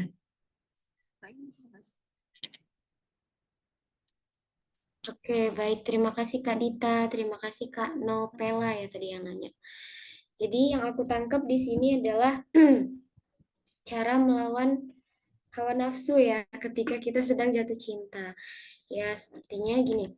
Pertama-tama kita pahami dulu bahwa rasa cinta terhadap lawan jenis yang Kak Nopela rasakan itu sebenarnya normal ya. Itu menandakan bahwa kita adalah perempuan yang normal gitu ya. Kita memiliki ketertarikan dengan lawan jenis. Dan betul memang namanya jatuh cinta itu memang terkadang nggak bisa kita nggak bisa kita prediksi gitu ya. Datangnya dari mana, datangnya kapan itu nggak bisa kita prediksi. Hanya saja ada sesuatu hal yang memang bisa kita kendalikan, yaitu gimana reaksi kita, gimana cara kita menyikapi rasa ini gitu ya, rasa jatuh cinta tersebut. Nah, jadi pertama-tama nih, kalau kita harus mengenali dulu bahwa mana nih yang namanya cinta, mana yang namanya nafsu, gitu ya. Karena dua hal ini tuh kayak beda tipis gitu ya, saking terbatasnya kita sebagai manusia itu terkadang kita sulit untuk membedakan ini saya jatuh cinta atau nafsu atau memang cintanya sudah terkontaminasi sama nafsu nih gitu ya. Nah, cuman ada satu hal, ada satu tips yang mungkin bisa aku share ke teman-teman semua dan ini insya Allah work di aku gitu ya. Jadi ketika kita memiliki ketertarikan dengan lawan jenis dan akhirnya ketertarikan ini kemudian mendominasi pikiran kita gitu ya. Semisal kita sedang melakukan sebuah aktivitas, terus tiba-tiba kepikiran aja sama si beliau ini gitu ya, sama orang yang kita suka ini misalnya. Kepikiran tuh, entah kita lagi makan, entah bahkan kita lagi sholat misalnya. Nah, kalau kata guru aku, itu sudah menjadi sebuah tanda bahwa rasa cinta kita itu tadi, atau rasa suka kita tadi, sudah dikendalikan oleh nafsu. Terus, caranya gimana gitu ya? Caranya adalah kita perbanyak kuantitas dan kita tingkatkan juga kualitas ibadah kita pastinya. Karena sejatinya teman-teman, antara maksiat dan juga ketaatan gak akan pernah bisa jalan berbarengan. Gak akan pernah bisa. Ya. Jadi, kalau antara kedua ini ada yang meredup, berarti satu yang lainnya inilah yang mendominasi. Gitu ya. Nah, jadi kita lihat tuh di diri kita. Kalau memang kita semakin jauh sama Allah, kita semakin lemah dalam melawan hawa nafsu kita, berarti ketaatan kita terhadap Allah inilah yang redup. Nah, untuk kemudian kita meningkatkan ketaatan kita terhadap Allah, ini perlu adanya usaha yang lebih memang. Gitu ya. Kita harus memaksakan diri kita. Karena apa? Kalau kita biarkan, ini akan jauh lebih bahaya, membahayakan akidah kita gitu ya, membahayakan keimanan kita. Gitu. Jadi kuncinya adalah antara ketaatan dan kemaksiatan itu nggak akan pernah bisa jalan berbarengan. Kalau keimanan kita redup, berarti ada kemaksiatan yang kita normalisasikan di situ. Atau ada kemaksiatan yang apa ya bahasanya? Yang terlalu mendominasi sehingga keimanan kita redup. Tetapi ketika keimanan kita yang menyala gitu ya, bahasanya ketika keimanan kita yang justru mendominasi kehidupan kita sehari-hari, maka kemaksiatan inilah yang redup gitu loh. Nah, makanya tadi aku kasih tips buat teman-teman ketika sedang berada di fase yang seperti ini, tingkatkan kualitas dan kuantitas ibadah kita sama Allah. Itu yang paling manjur sih sejauh ini gitu ya. Contoh misalnya kita perbanyak baca Al-Quran yang biasanya setelah habis sholat misalnya kita banyak membaca sebanyak 1 halaman misalnya.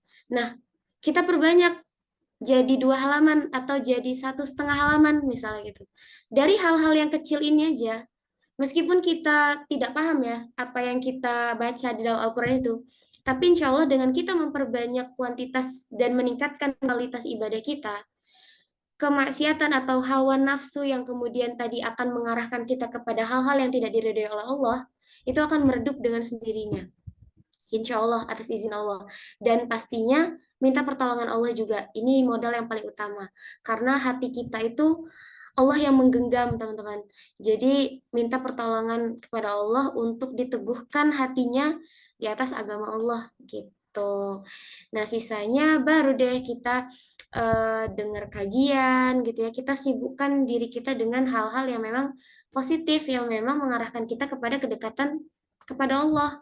Dengar kajian, ikut kajian gitu ya. Atau mendengarkan murotal ya, yang seperti itulah. Kurang lebih seperti itu. Gitu ya. Kak, siapa tadi? Nopela ya yang tanya. Oke, Baik, terima terima kasih Kak kasih Kak Anita. Nita atas penjelasannya. Kira-kira Kak Nopela ada yang ditanyakan lagi?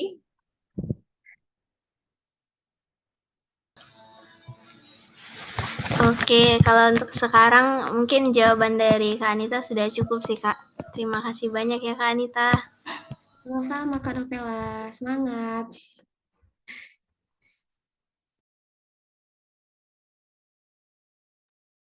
Oke, jadi itu ya teman-teman. Saat kita dihadapkan dengan ujian perasaan, tahu banget sih wanita itu lemah banget dengan perasaan kayak gitu ya. Intinya benar kata Kak Anita tadi bahwa ketaatan dan kemaksiatan itu nggak bisa berbarengan, nggak bisa jalannya berbarengan. Kalau salah satunya mendominasi, kalau kemaksiatan mendominasi atau nafsu kita udah menguasai diri kita nih, berarti ada yang salah nih dengan ibadah kita. Ada yang salah dengan keimanan kita. Kedekatan kita sama Allah itu berarti udah berkurang kayak gitu, udah nggak dekat lagi. Jadi perbanyak istighfar, salat taubat, dan dekatkan diri lagi kepada Allah, minta petunjuk sama Allah, berdoa sama Allah untuk dijauhkan dari hal-hal yang tidak seharusnya, belum waktunya. Bukan nggak boleh jatuh cinta teman-teman. Boleh kok, boleh banget. Nah, manusiawi, naluri mau itu ya, perasaan suka, ketertarikan, itu wajar kok, it's normal kayak gitu.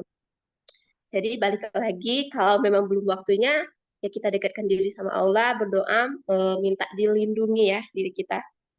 Oke, mungkin itu ya teman-teman. Apakah masih ada pertanyaan? Oh iya, sama Kak Anita tadi ada yang direct message ya Kak.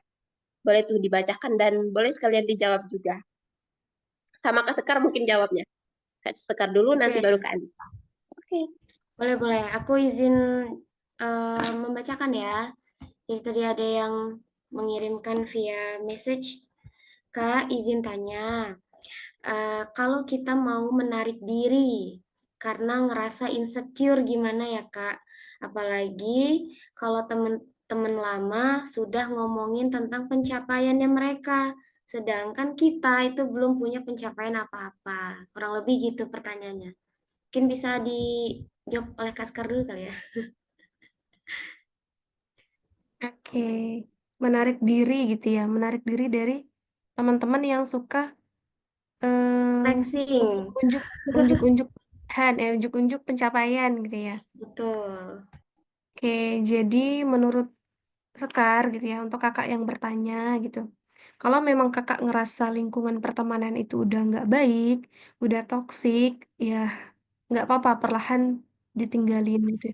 Tapi kalau seandainya memang kakak yang bertanya ini masih mampu untuk berteman gitu ya sama teman-temannya itu, ya nggak apa-apa dipertahanin. Tapi kakaknya perlu penguatan diri lagi gitu. Yakinkan lagi bahwasannya setiap orang tuh kan punya timingnya masing-masing gitu ya. Oke, mungkin di usia yang sekarang teman-temannya kakak tuh udah punya pencapaian yang banyak gitu. Tapi kakak kok masih belum gitu ya. Ya nggak apa-apa. Kita yakinkan diri aja, ya nggak apa-apa. Atau boleh disampaikan tuh sama teman-temannya yang suka gitu. Emang biasa tuh ada teman-teman yang kayak gitu. Soalnya Sekar juga merasa gitu ya. Suka di usia sekarang tuh teman-teman tuh udah pada nikah gitu ya, udah punya anak, kok kamu belum, kapan gitu ya. Kalau Sekar sih biasanya jawab, ya doain aja, semoga segera. Kan kita tuh beda-beda ya timingnya sama orang yang satu tuh dengan orang yang lain tuh kan berbeda, nggak bisa disamakan. Toh pun terkait pencapaian ke depannya itu kan kayak contohnya aja kalau pernikahan gitu ya, itu kan bukan ranahnya kita. Siapa sih yang nggak mau nikah gitu ya? Pasti mau menikah ya. Tapi kalau kata Allah belum sekarang ya kita mau apa? Mau dipaksain juga nggak bisa gitu.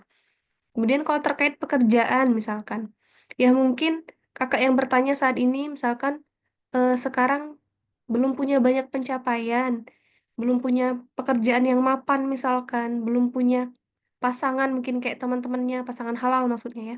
Mungkin Allah pengen kakak mau bakti dulu mungkin sama orang tua, bakti dulu sama keluarga, lebih banyak waktunya bareng keluarga, lebih banyak waktunya bareng orang tua. Mungkin itu, karena dibalik sesuatu yang mungkin bagi kita nggak enak, tapi kalau bagi Allah itu pasti yang terbaik untuk kita. Nggak apa-apa sih, nggak usah dipungkiri sebenarnya. Memang teman-teman tuh pasti ada ya yang kayak gitu. Boleh didengarkan, tapi nggak terlalu dimasukin dalam hati. Tapi saya nggak bisa nih Kak, saya orangnya yang suka pemikir banget gitu. Ya makanya kalau memang menurut Kakak lingkungan teman itu udah toksik, ya boleh banget ditinggalin Kak. Itu lebih demi kebaikan mental kita gitu ya, mental dan hati kita gitu. Mungkin itu kalau dari Sekar.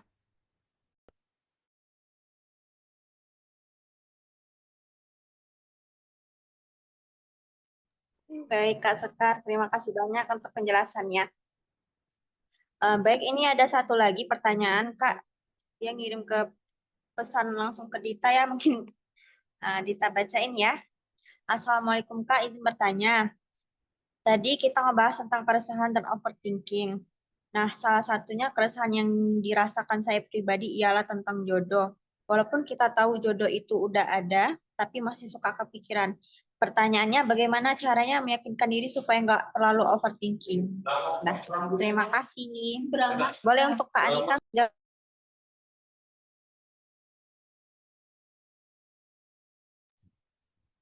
Gimana tadi? Biar nggak overthinking. Iya Kak, mengenai jodoh Kak Anita. Jadi kan dia tuh, ya kita kan sama-sama tahu ya bahwa jodoh kita itu 50.000 tahun ya kalau nggak salah sebelum kita diciptakan itu kan udah ditulis ya. Tetapi kan masih aja kan Kak kepikiran kayak gitu, siapa sih jodoh aku, kapan ya datangnya kayak gitu. Jadi cara kita memanage overthinking yang berlebihan itu mungkin kayak gimana gitu. Iya, gini teman-teman. Betul apa kadarnya jodoh maut ya itu semua sudah ditentukan sama Allah, dan kata Allah kan aku ciptakan kalian berpasang-pasangan gitu ya. Nah jadi memang sejatinya manusia itu semuanya tuh pasti punya jodoh, cuman bedanya ada yang langsung Allah temuin di dunia, ada juga nanti Allah temuin itu di akhirat gitu ya. Nah tetapi ada satu hal yang paling pasti adalah jodoh yang paling dekat dengan kita itu adalah maut, kematian gitu ya. Nah, jadi eh, berpikir ataupun khawatir tentang jodoh itu boleh-boleh aja, tetapi jangan sampai lupa bahwa ada yang lebih pasti nih gitu ya. Ada yang lebih dekat sama kita yaitu itu tadi ada fase di mana kita akan menghadap Allah Subhanahu wa taala. Dan ini jauh lebih penting kita persiapkan gitu loh. Artinya kita fokus untuk memperbaiki diri, mendekatkan diri kepada Allah dan meningkatkan kualitas diri kita gitu ya. Semata-mata untuk menyiapkan bekal ketika nanti kita berhadapan dengan Allah.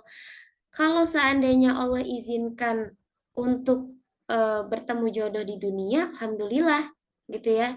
Itu sebuah anugerah gitu, sebuah hadiah dari Allah, kita diizinkan untuk menjalankan sebuah ibadah yang luar biasa gitu loh. Jadi tetapi kalaupun tidak ya, kita kan nggak tahu ya, kita tuh sering kali berpikir, duh kapan ya nikah gitu. Kita pernah nggak berpikir kapan dia meninggal? Nah itu jadi jangan lupa gitu. Dan nggak apa-apa, maksudnya bukan nggak boleh ya memikirkan jodoh, boleh banget. Tapi jangan sampai itu melupakan bahwa kita suatu saat nanti akan kembali kepada Allah dan itu jauh lebih penting kita persiapkan seperti itu. Ya jadi overthinking tentang jodoh boleh, tetapi jangan berlebihan ya. Overthinking itu kan berlebihan, nah, berarti nggak boleh gitu. Intinya adalah memikirkan jodoh itu boleh, tapi ya itu secondary aja gitu. Bukan sesuatu hal yang primer kita prioritaskan untuk kita pikirkan setiap waktu gitu. Karena kalau kita terus-terusan kayak gitu nanti malah ujung-ujungnya suuzon sama Allah, nauzubillah min dzalik. Kenapa ya kok saya belum dikasih jodoh padahal saya udah siap banget nih gitu. Itu kan kita ngerasanya siap, padahal Allah mungkin menilai kita bahwa kita tuh belum siap. Allah mau ada sesuatu yang ada pada diri kita tuh yang harus diubah terlebih dahulu sebelum menjalankan rumah tangga. Bisa aja seperti itu gitu. Jadi tugas kita adalah husnuzon dan kemudian ikhtiar memperbaiki diri terus-menerus, dekatkan diri kepada Allah. Kita sih Kak. Masya Baik, Allah. terima kasih Kak Anita. Mungkin dari Kak Sekar, Kak, ada yang ingin ditambahkan? Boleh. Kayaknya udah cukup deh, udah lengkap dari Kak Anita. Masya Allah. Berarti mungkin cukup di sini kali ya pertemuan sharing kita pada malam hari ini. Oh ya teman-teman, sebelum Zoom ini kita akhiri secara resmi, Dita mau mengajak teman-teman untuk selalu menjaga kebersihan lingkungan. Jadi kalau misalnya teman-teman keluar rumah, sarankan untuk membawa tumbler aja, jadi mengurangi sampah plastik. Terus kalau misalnya teman-teman mau belanja di supermarket, teman-teman bisa bawa goodie bag. Jadi kita bisa mengurangi sampah plastik gitu. Oke, sebelum kita tutup, sebelum berakhir, kita boleh sesi dokumentasi dulu ya teman-teman. Boleh on cam yang bisa on cam. Dan Mbak Sekar boleh bersiap-siap untuk melakukan dokumentasi. Pada teman-teman sekalian boleh on cam ya teman-teman. Kita mau sesi dokumentasi dulu ya. Yang memungkinkan. Jika tidak memungkinkan, nggak apa-apa sih. Wait, bentar ya. Ada Ya, yang Kak mau Sekar. on cam? Apakah tidak Oke, ada? apakah masih menyimak, guys? Oh, masih ada. Apakah sudah tidur? Itu aku itu. Sudah siap? Kalau nggak ada lagi, kita mulai ya. Boleh on Oke, oh Mbak cam. Nurul. Oke. Insya Allah. Mbak Kak Ari, masih Kak Ari Ayo, siswa Yudi Nyimak. boleh Ada lagi kita nggak on teman-teman cam. yang mau on cam? Kalau nggak ada, kita mulai aja ya. Oke, Kak Nuna, Gini, Masya kayak Allah. gimana? Kayak gini, Kak. Peace. Bebas-bebas. Senyum. Mulai ya, udah siap? 1, 2, 3. Lagi, mau sekali lagi? Boleh sekali lagi. 1, 2, 3. Dah. Masya Allah. Oke, Masya Allah. Terima kasih teman-teman untuk waktunya. Mungkin sesi sharing kita pada malam hari ini kita cukupkan. Insya Allah kita lanjutkan di Rabu depan ya teman-teman. Semoga masih bisa membersamai. Alhamdulillah ya. Udah berapa tuh? Hampir 2 jam ya? Atau udah 2 jam? Alhamdulillah sharing session kita udah berakhir. Mungkin ada closing statement dari kakak-kakak sekalian, dari Kak Sekar dan Kak Anita, mungkin dari Kak Sekar terlebih dahulu, jika ada closing statement. Oke, boleh. Oke, jadi malam hari ini kita bahas tentang keresahan ya, teman-teman. Jadi keresahan itu kan adalah bagian daripada fitrah kita sebagai manusia ya. Pasti kita punya rasa resah. Tapi Islam tuh tidak mengajarkan kita untuk tidak membiarkan kita gitu ya, tidak membiarkan keresahan tuh menguasai hati dan pikiran kita. Jadi kunci kita untuk mengatasi kegelisahan dan keresahan itu adalah dengan memperkuat kembali keimanan kita, kemudian bertawakal lagi kepada Allah, dan selalu mengingat bahwa segala sesuatu itu terjadi atas kehendaknya dan untuk kebaikan kita. Jadi jangan biarkan gitu ya, rasa resah itu menjauhkan diri kita daripada ketenangan. Mari kita fokuskan pada ikhtiar, kemudian perbanyak zikir dan doa, serta yakinkan bahwa setiap ujian pasti ada jalan keluarnya. Maka teman-teman, dengan hati yang dekat kepada Allah, insya Allah kita akan selalu menemukan ketenangan di tengah keresahan. Mungkin itu dari Sekar. Terima kasih. Masya Allah, syukran Kak Sekar. Oke, selanjutnya dari Kak Anita, boleh closing statement-nya Kak. Oke, mungkin singkat aja ya. Jadi rasa resah atau rasa tidak tenang itu sejalan dengan rasa tidak yakin, teman-teman. Jadi intinya kalau kita masih khawatir, mungkin keyakinan kita terhadap Allah itu masih kurang, gitu ya, masih kurang maksimal.